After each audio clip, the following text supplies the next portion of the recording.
Kashyyyk won the battle. Republic clones and Wookiee warriors crushed the Separatist invasion on the beaches of Kachirho. Then Order 66 turned those same clones against their allies, and the victory became the beginning of a 24-year nightmare. The Empire enslaved the Wookiees, burned their forests, and stripped the planet of its name. After examining canon sources, this is what happened to Kashyyyk after the Republic fell. Chapter 1. The Betrayal. The final weeks of the Clone Wars brought the Separatist army to Kashyyyk. The Confederacy of Independent Systems launched a full-scale invasion of the Wookiee homeworld, targeting the coastal city of Kachirho and the hyperspace routes that the planet controlled. The Republic responded with force. Jedi Grand Master Yoda was deployed personally, sent because of his long-standing relationship with the Wookiees. Jedi Master Luminara Unduli commanded the 41st Elite Corps alongside Clone Commander Gree. On the ground, Wookiee chieftain Tarful and the warrior Chewbacca rallied their people to defend the beaches. The combined Republic and Wookiee force held the line. Separatist battle droids advanced through the lagoon, supported by spider droids and armored vehicles. Wookiee warriors charged to meet them on the shoreline, while clone troopers provided fire from the beach and the tree platforms above. The defense was working. Kachirho was holding. Then, Palpatine transmitted Order 66. Across the galaxy, clone troopers turned on their Jedi commanders. On Kashyyyk, Yoda felt it before it reached him. He recoiled as the deaths of Jedi rippled through the Force, one after another, planet after planet. Commander Gree and a second clone trooper moved behind Yoda and raised their weapons. They never fired. Yoda sensed the betrayal, drew his lightsaber, and decapitated both clones in a single motion. Chewbacca and Tarful escorted Yoda through the jungle to a hidden escape pod. Yoda said his farewell. He told them goodbye and that he would miss them. Then he climbed into the pod, deactivated its distress beacon to avoid Imperial detection, and used his Jedi emergency transmitter to send a distress signal that reached Senator Bail Organa through Alderaanian contacts on Coruscant. The escape pod carried Yoda off Kashyyyk. He eventually reached Dagobah, where he would remain in exile for the next 2 decades. The clones who had fought beside the Wookiees now turned their weapons on them. The Wookiees had helped a Jedi escape. Under the new regime, that was enough. Luminara Unduli did not die on the beaches of Kashyyyk. This is a common misconception, but Canon tells a different story. Luminara survived Order 66 and was captured by Imperial forces. She was transported to the Spire, a maximum security prison on Stygian Prime, where the Grand Inquisitor executed her. The Empire preserved her remains and looped a holographic recording of her final moments in her cell, spreading false reports that she was still alive. The trap was designed to lure surviving Jedi into rescue attempts. Within a single day, the clones who had defended Kashyyyk became its occupiers, and the Jedi who had led them became ghosts. The Wookiees who had fought and bled to defend their world from the Separatists now stood alone against the very government they had trusted. The battle was over. What followed would strip Kashyyyk of its forests, its people, and eventually its name. Chapter 2. Imperial Occupation. The Empire did not conquer Kashyyyk in a single battle. It consumed the planet in stages, each one more systematic than the last. The first stage was military. The clone troopers who had fought beside the Wookiees became the planet's first occupying force overnight. The same soldiers who had taken orders from Jedi generals now answered to Palpatine's new empire, and their first directive was total control of the Wookiee population. Civilian travel was restricted immediately, with access to the planet granted only for official government business. When an organized Wookiee revolt broke out, the 212th Attack Battalion crushed it before it could spread. Any Wookiee who had aided a Jedi was now classified as an enemy of the state, and the clones who had once called them allies were the ones enforcing that classification. The second stage was outsourcing the violence. The Empire turned to the Trandosians, a reptilian species whose homeworld Trandosia occupied the same star system as Kashyyyk. Trandosian slavers had conducted raids on Wookiee villages for generations, long before the Empire existed. Now the Empire gave them official backing, military-grade equipment, and legal authority to operate openly. In the Bad Batch Season 2, set just months after Order 66, Trandosian mercenaries arrived on Kashyyyk equipped with Imperial-supplied incinerator tanks, repurposed Separatist-era vehicles fitted with flamethrowers. Clone stormtroopers provided military oversight, while Trandosian crews carried out the destruction village by village. Settlements were burned to the ground, carved stones, markers of Wookiee cultural heritage were reduced to rubble. Wookiees were dragged from their homes, separated from their families, and loaded onto transports. The third stage was bureaucratic, and it cut deeper than any weapon. The Empire repealed the Republic-era laws that had prohibited the enslavement of sentient species, then reclassified the Wookiees themselves as non-sentient. That single administrative designation stripped them of every legal protection the Republic had once guaranteed. Their culture, language, and rights ceased to exist under Imperial law. In the eyes of the Empire, the Wookiees held no more legal standing than the wildlife in the forests around them. And then, the Empire erased the planet itself. Kashyyyk was removed from official Imperial records and redesignated Imperial Territory G5623. A world whose civilization stretched back thousands of generations was reduced to a filing code. The fourth stage was governance. Grand Moff Lozen Tolruck was installed as planetary governor, ruling from an island fortress off the Kashyyyk coast. He deployed assassin probes into the forest to track and kill Wookiees for sport. Commandant Theodane Sardo operated Camp Sardo, a forced labor installation near the Wookiee city of Arathaka, and formally proposed farming the Wookiee population for meat. Tolruck endorsed the proposal. Star Destroyers maintained a permanent blockade from orbit, while forest troopers and Imperial garrisons enforced the occupation on the ground. Wookiees who resisted were killed or shipped off-world to labor camps. Those who complied were enslaved where they stood. By 14 years after the fall of the Republic, a massive Imperial refinery operated on Kashyyyk's surface, guarded by stormtroopers, KX series security droids, purge troopers, and flame troopers. Enslaved Wookiees worked inside under conditions designed for maximum output and zero regard for their survival. The refinery was not an isolated facility, it was the visible machinery of a system that had been grinding for over a decade, and the conditions inside would reveal the full scope of what the Empire had built on the backs of the Wookiee people. Chapter 3: The Slave World.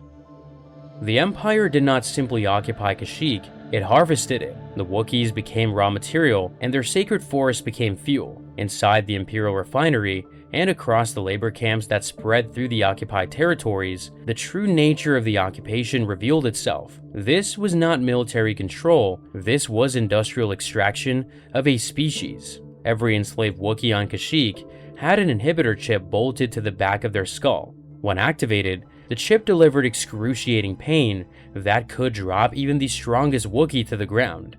Tolruck quickly realized that threatening individual Wookiees meant nothing because they would fight to the death without hesitation. Instead, he threatened their families.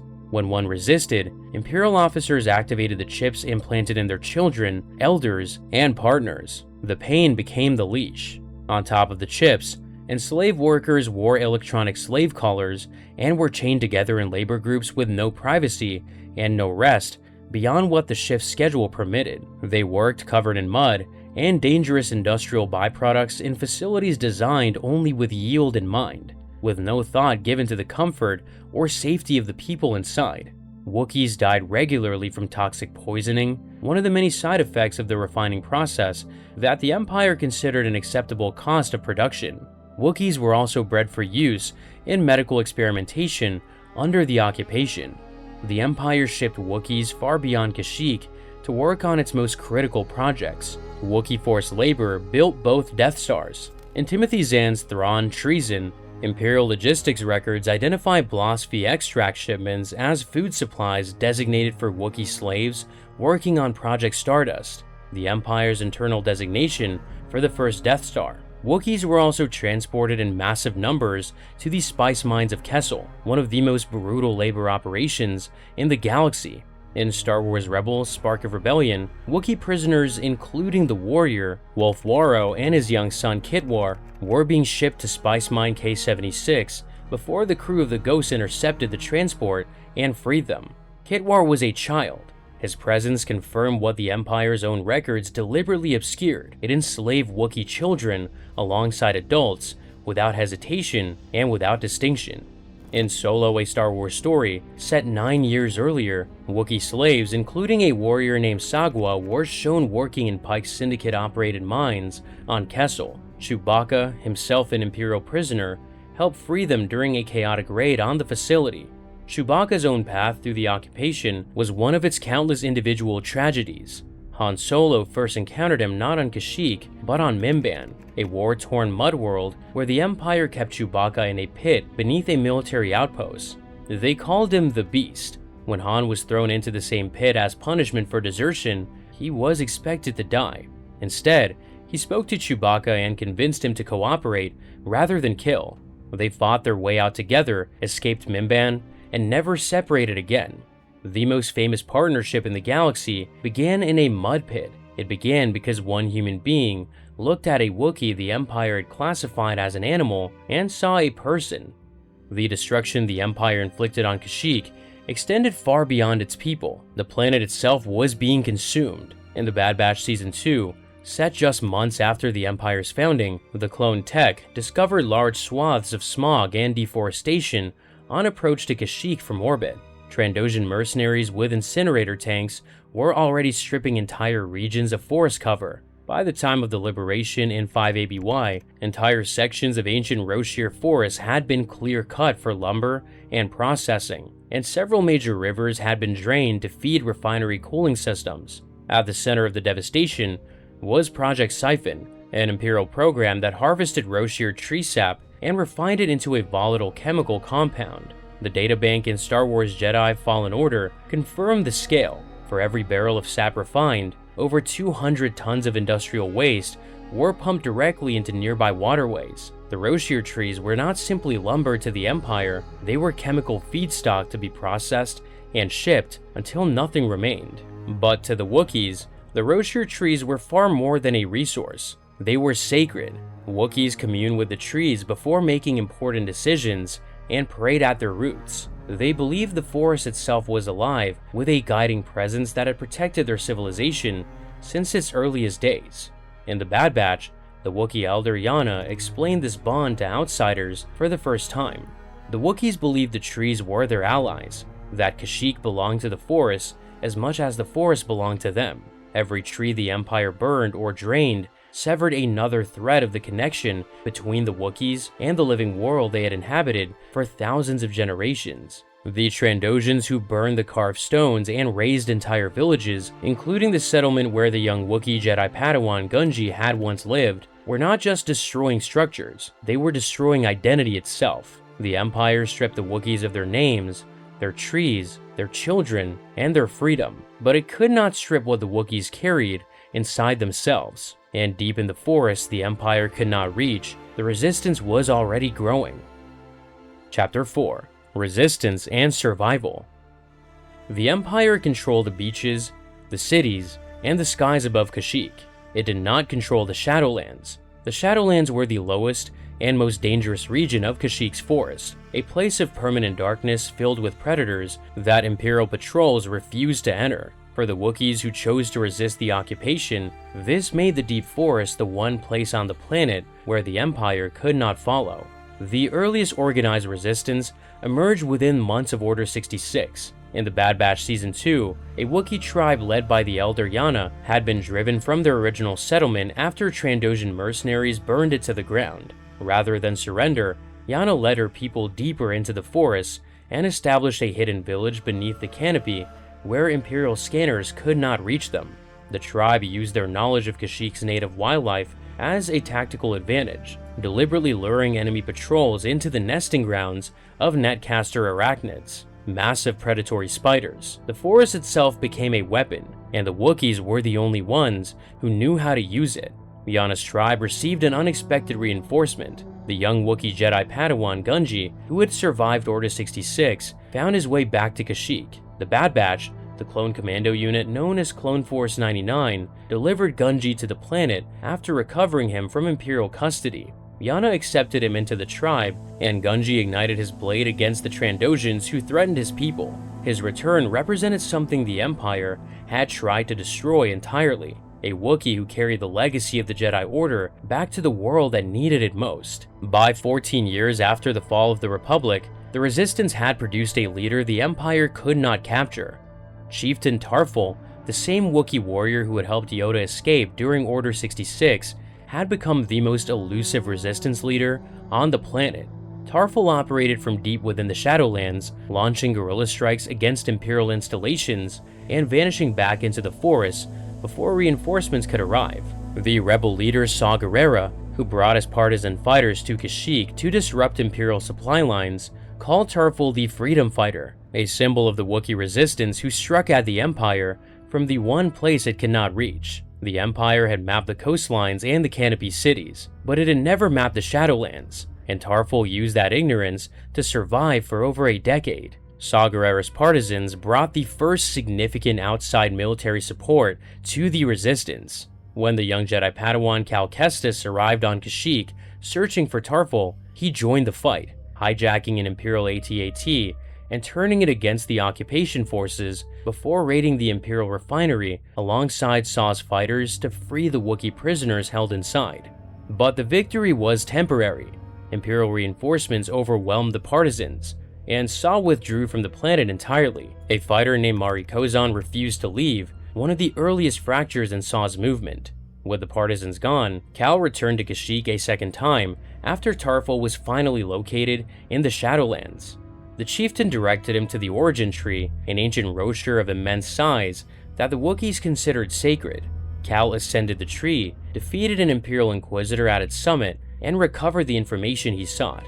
The Origin Tree had sheltered both the knowledge and the Jedi who came to find it. The resistance on Kashyyyk was not limited to the planet itself. Chewbacca became the most visible Wookiee in the rebellion through his partnership with Han Solo, but he was not alone. A Wookiee ship captain named Logara, who remembered occupied Kashyyyk as a paradise turned to hell, joined the Rebel Alliance and fought at the Battle of Endor. Other Wookiees traveled to Lasan when the Empire devastated the Lasat homeworld, giving their own lives to defend a species that was not their own, fighting with weapons forged from Rocher wood. Despite 2 decades of occupation, Kashyyyk was designated a Rebel Alliance safe world on Rebel navigation charts. The Empire had taken the planet, it had not taken the fight out of its people. For 20 years, the Wookiees fought from the shadows while the galaxy looked away. It took the fall of an emperor before anyone came to help.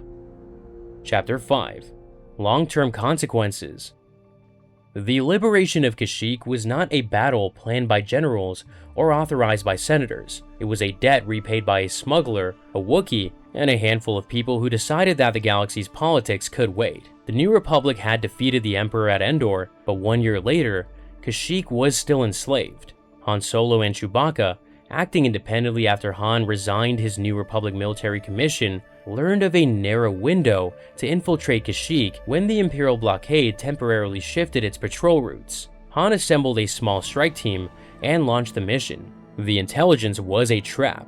Imperial Star Destroyers ambushed the convoy before it reached the surface. Han escaped. Chewbacca did not. He was captured and imprisoned in Ashmead's Lock, an automated detention facility built from the wreckage of a crashed prison ship buried deep in Kashyyyk's jungles. The Wookiee who had helped free Yoda from this planet 2 decades earlier was now a prisoner on it. Han searched the Outer Rim for his partner, while Princess Leia Organa fought a different battle entirely. She lobbied the New Republic leadership to authorize a military operation to liberate Kashyyyk, bringing the case to Admiral Akbar and Chancellor Mon Mothma personally. They refused. Mon Mothma ordered no official military incursions into Imperial-held territory during ongoing peace negotiations. Leia refused to accept that answer. She turned to Nora Wexley, a veteran rebel pilot, and her team of operatives, who found Han alive and launched their own mission to break Chewbacca out of Ashmead's Lock.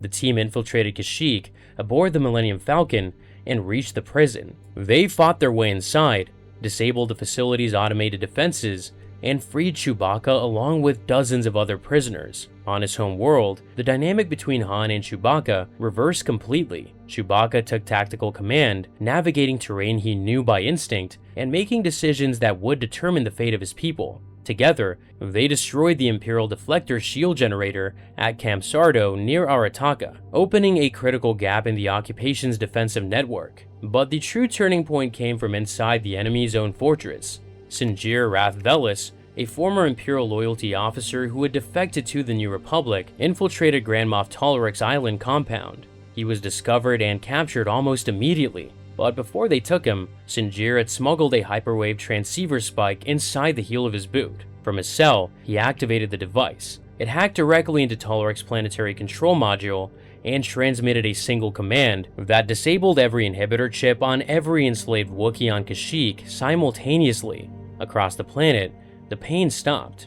Wookiees who had spent years unable to resist without condemning their families to agony suddenly realized they were free to fight. The uprising was instantaneous, planet-wide, and unstoppable.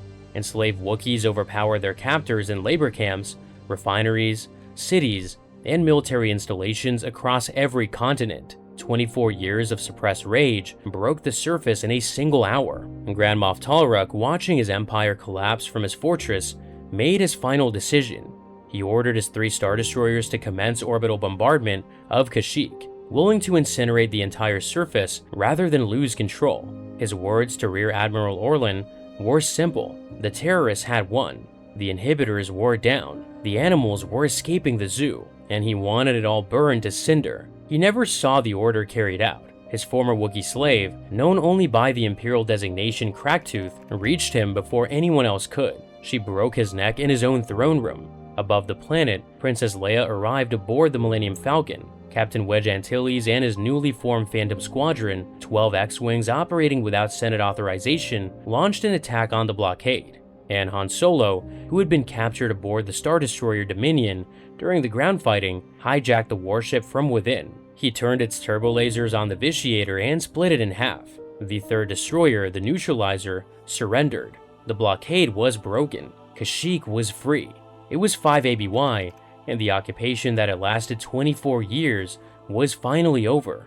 When the fighting ended, Chewbacca found his son. Lumpawaru had been held in Commandant Desard's child labor camp on the slopes of Mount Arayakak, the same mountain whose orchards the Empire had poisoned with black mold. Chewbacca led armed Wookiees and New Republic soldiers to the camp, liberated the children inside, and captured Desard. Han Solo, standing beside his partner on the surface of a world that was finally free, told Chewbacca to stay. His family needed him. His planet needed him. The life debt between them was fulfilled. Han returned to Leia. Chewbacca stayed on Kashyyyk. The Roshir forest slowly regrew and the rivers began to recover, but the scars remained in the wood. They would always remain in the wood.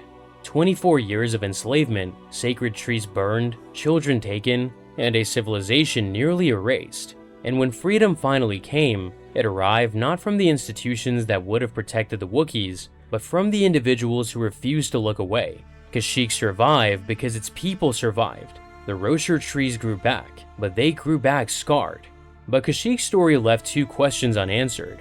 Yoda escaped this planet and disappeared into exile, and Palpatine never sent anyone after him. The reason why reveals something far darker about how the Emperor viewed the Jedi, and the Padawan who climbed the origin tree and fought an Inquisitor at its summit had a journey that began long before Kashyyyk and ended long after. Both stories are linked below.